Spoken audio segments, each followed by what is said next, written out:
here we have a special guest, Rachelle Agrigado. Welcome, Rachelle. Thank you for having me today. Tell us a little bit about yourself and then maybe a little bit about your journey through motherhood. Well, I'm a local girl, born and raised in Hilo, Hawaii, graduated from Hawai'i High School, really rooted in my family, in my culture here. I've been working for East Hawaii Family Guidance Center. So it's under the Department of Health, Child and Adolescent Mental Health Division for, I'm gonna date myself, for almost 21 years already. Whew, getting old.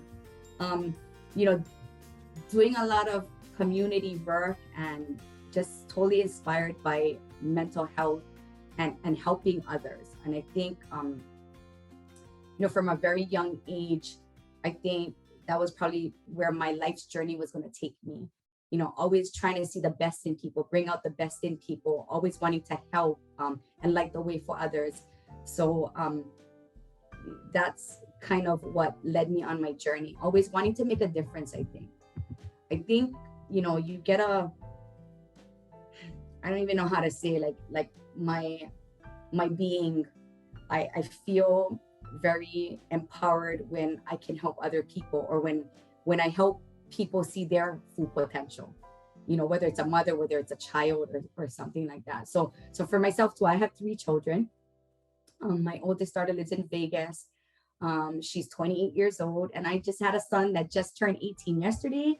He graduated on Friday, super excited, super sad about that. And then my youngest is a sophomore, and he's going to be 16 next week. So that's probably the biggest joy, the biggest pride, the biggest accomplishment in my life was becoming a mother, and doing what I need to do every day for them. So even going back to school, right, getting my degree, pursuing my education, and going into the field of psychology and sociology, and then of course in mental health, because I wanted to build a better life for my children. I think that's where it all started. It was rooted there. And of course, when I looked at my life, I was a young mom. I had my daughter when I was 19 years old. And so people look at you differently, young mom, people pass judgments on you.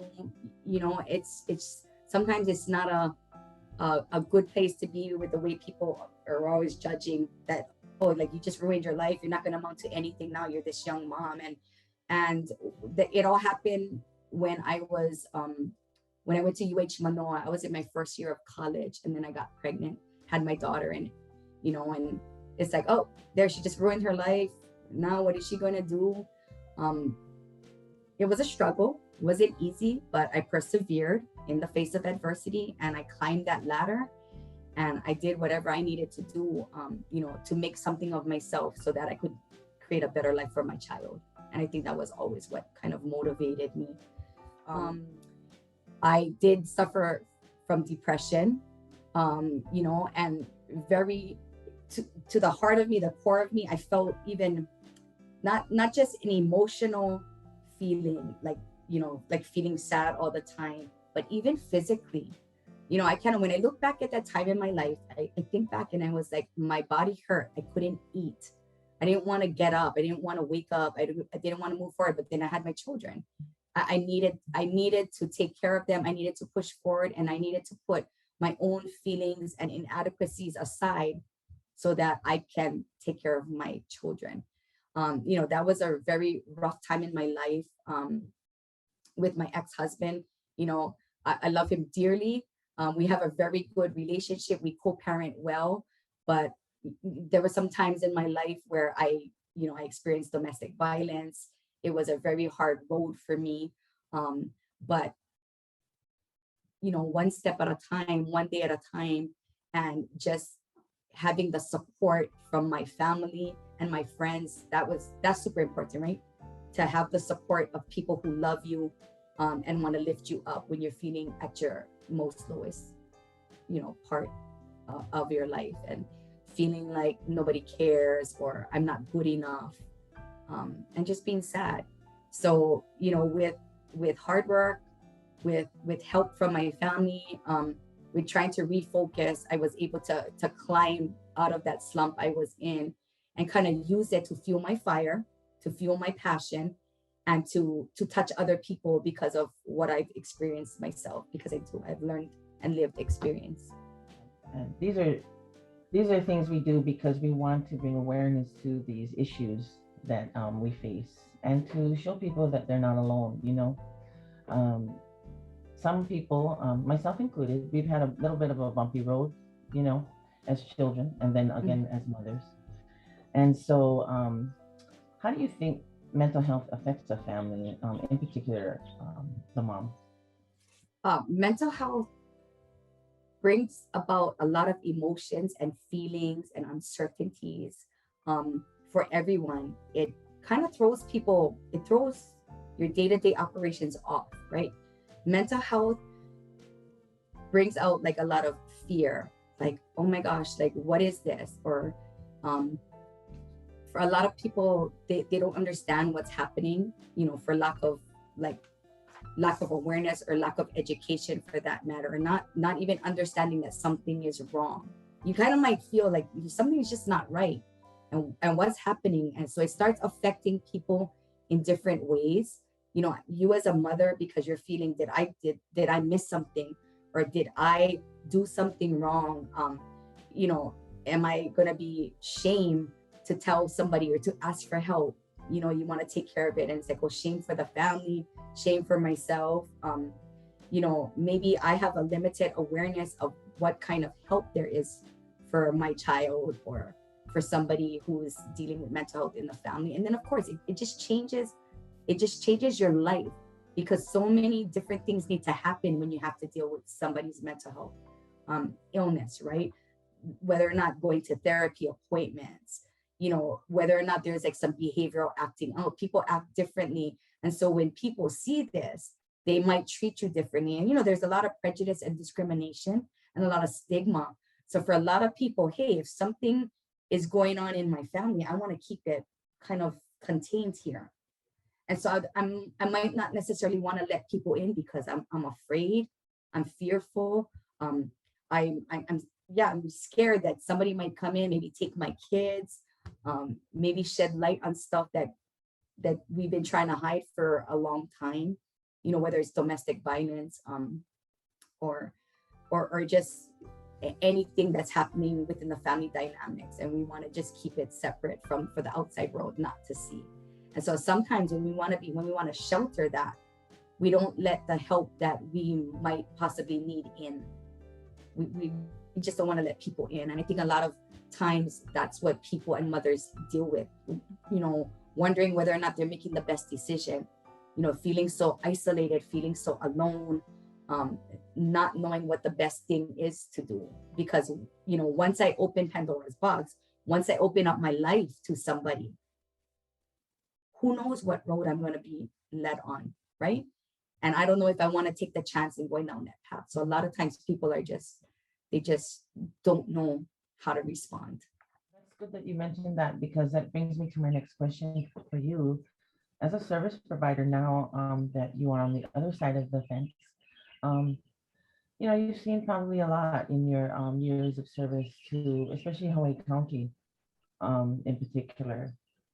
Being a mom in Hawaii County, I'm not sure if there are a lot of services out there or support systems. Say a person doesn't have the family that, support that they need, or they feel isolated, like you said. Can you give us some maybe resources, some advice, and maybe you could give some words of encouragement for those mothers maybe going through similar things like you mentioned, isolation and feeling fear.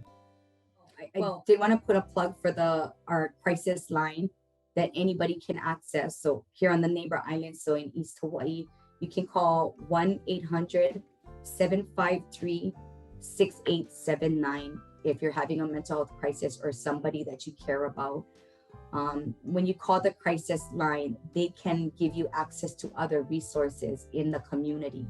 So there's always people out there to help.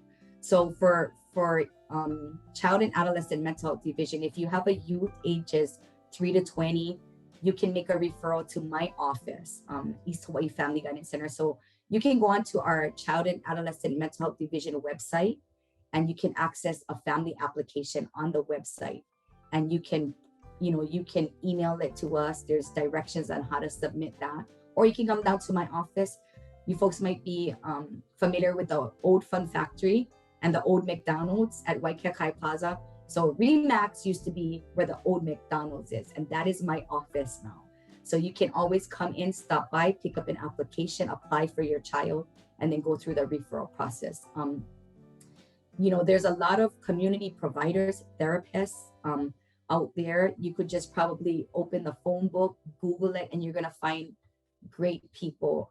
One of my long-standing friends who was a therapist from one of our provider agencies that worked with me many years, runs Root to Rise. So I just wanted to put a plug out there. It's another counseling center that you can access services from. But I think the best thing to do is to ask for help. It's probably, a lot of people need to dig deep, because a lot of times we don't want to ask for help, or we don't know how to ask for help. But there are people out there willing, that have the resources to help you every step of the way. And sometimes we have to break down our own walls and kind of make ourselves vulnerable. Nobody likes to feel vulnerable, but sometimes that's exactly what you need in that moment, to feel vulnerable, to let people in so that they can support you on your journey, because it is a journey, dealing with mental health and, going from start to finish. I mean, it's a lifelong process, and we want to get people who can help us, kind of walking alongside us on our path. So my advice is talk about it. I think that's what it is. We don't talk about mental health enough, and it's super important to just be open, to be honest, to make ourselves vulnerable, to have these conversations, and to let people in who are willing and ready to help you and your children. Thank you so much for that. I have, I guess, one last question, and that is, how can we as a community support the mothers in our lives, as well as mothers in the community, both personally and then as a community, say government? Are there any things that we can do on the large scale and the small scale to kind of like support our families and mothers in particular? Well, I'd like to say, just as an individual or as a member of the community, just recognizing that mothers and women, recognizing their strengths, recognizing the difficult tasks that they have day in and day out raising children, and kind of honoring them for the work that they do. Think about it, right? When we talk about careers and work, we're talking about paid jobs. People just focus on things like that. But you know what? The hardest job to do in this world is to be a mom. That's work that we don't get paid for. But without doing that work, we're not going to raise our future. We're raising the future of our community, the future leaders, the people who are going to make a difference in this world. And if we don't nurture them and set a good foundation and lay the foundation, then what is our future going to look like, right? What is our community going to look like? We really need to raise strong, healthy children in order to perpetuate all of our hopes and our dreams. So as a community, I think we have to recognize that. We have to lift women up. We have to support their endeavors. We have to give women more opportunities and the family more opportunities. I think we have to increase resources in our community to support the challenges that people face. And of course, taking it up on a bigger scale, raising awareness. The first thing to stop out stigma even about mental health is to raise awareness, is so that people become knowledgeable and understand mental health. I think once you can understand what mental health is all about, it might change your view toward people who are living it, breathing it on a day-to-day basis. but really supporting our moms, and maybe, you know, trying to improve access to services, and in creating more resources here in our own community. You know, there's more mental health services probably on Oahu. So even for youth, right? A lot of our services, sometimes we have to fly our youth to Oahu to get served there because they have more of the resources. So I think trying to build capacity here on our own island to deal with all, whether it's mental health, whether it's substance abuse, you know, things like that. We have to build our community up so that we can support and care for our community right here in our community. The Year of the Mother, Mālama Makuahine, is to highlight this, what you talked about, the fact that, you know, there's only one day a year to honor someone that's so critical to our economy and to our future. Everybody in the family is critical, but we know that mothers are the backbone. Should things fall apart, the mother is usually the one to try and hold things together. We know this from experience, as well as from, you know, just the service in the community, and knowing our friends and family who have suffered holding down, being single mothers, especially like during the pandemic, having to be the teachers, and then employers are looking for people who are not as burdened, you know, these mental health issues, because, you know, we know that when your finances are low, or when you have stress, and then it goes you know, the kids oftentimes are the ones that take the brunt of it, you know. And so by uplifting the mothers, we can totally address things like, you know, child abuse and neglect, because we will be supporting mothers, you know. Yes. If Amazon can pay for their workers to go to another state to get an abortion, they can pay for childcare for those who have children. Exactly. And so there are initiatives out there by companies, and also our county are drafting legislation that are supporting women and mothers. Yes. So these are things that, you know, are societal. And with people like you in the community to help push that initiative forward of helping families, helping the people that you know, really do provide the foundation of our society, you know. I think that's what needs to happen. We have to look far beyond what we see right in front of our faces. We have to think outside of the box. We have to create more opportunities, and we have to let moms know that they're not alone. You know, I think if they know that they're not alone and they have like this community and this village behind them, I think we can kind of start to step forward and move forward and find opportunities for mothers. Yeah, especially in, you know, like on the heels of the pandemic, because you're absolutely correct.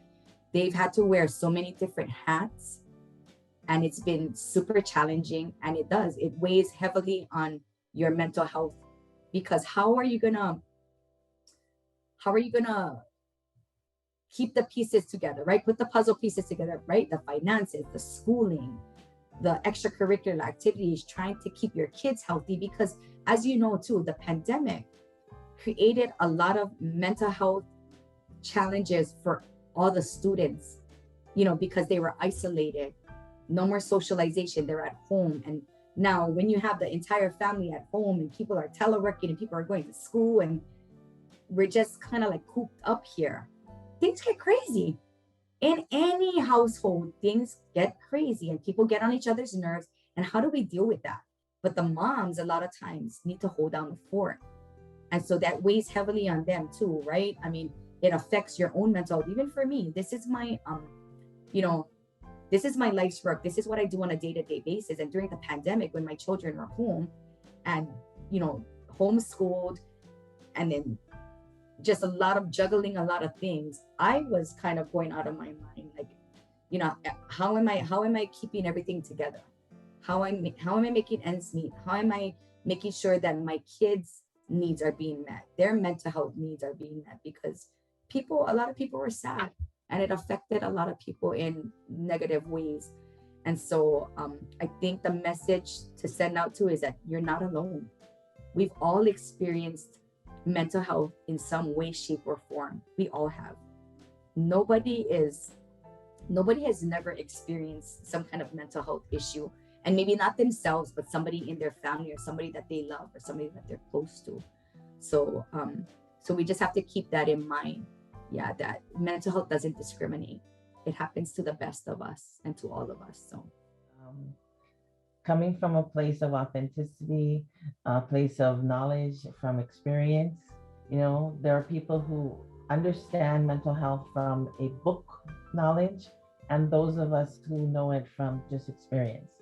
And there's nothing like knowledge from experience. And then turning around and helping others in the same situation. This is what female empowerment is. It's not about being a feminist and, hating on men or anything like that. It's more about giving voice to the voiceless, because a lot of times women don't say what's wrong. We don't share. We have to be superwoman. And especially if now we're challenged with, we have to go back to work and figure out, okay, should a pandemic happen again or should something happen again? So we're all on this, treadmill and we're all on guard. So we really need services like the East Hawaii Family Guidance Center and other places like that you have mentioned that we can rely on, because we know that families are stretched thin. And we know that mothers are in the middle trying to hold it all together many times. And then when they fall, it's a big fall. Right. The mother falls, it's a big fall for the entire family. It is. But I want them to know too that you fall, there's people there and people who care that'll come and pick you up. We got to pick each other up, as women. Women, empowering women is super important, right? And we need to remind our young girls too, we have to raise strong women. We have to help them. I'm so glad you said about finding your voice, because that's one thing that I strive to do, especially for the young girls in our community, in my life, is to help them to learn how to speak your truth. Always speak your truth. Always know your worth, and don't ever settle for anything less than you deserve. Never. Yeah. Oh, thanks, Mom. Right? That sounds don't just ever. like a true mom saying, it's from the heart. I love it. Yeah. Thank you so much, Rachelle. You're welcome. You're welcome. So, I look forward to, working with you in the future. Our community supports these service providers such as yourselves that are really doing a great job in our county and helping moms and families through really tough times and helping us to succeed. Yes. Thank you very much, Rachelle. You're very welcome. So, ahui ho, and we'll see each other again. Aloha.